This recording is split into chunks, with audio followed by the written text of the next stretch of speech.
بسم الله الرحمن الرحيم.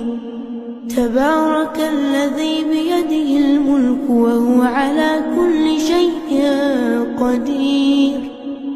الذي خلق الموت والحياة ليبلوكم أيكم أحسن عملا وهو العزيز الغفور، الذي خلق 7 سماوات طباقا ما ترى في خلق الرحمن من تفاوت فارجع البصر هل ترى من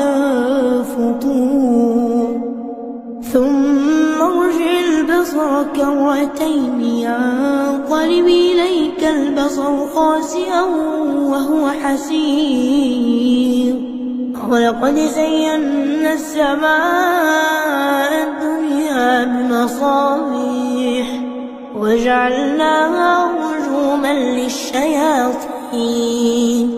وأعتدنا لهم عذاب السعير، وللذين كفروا بربهم عذاب جهنم وبئس المصير.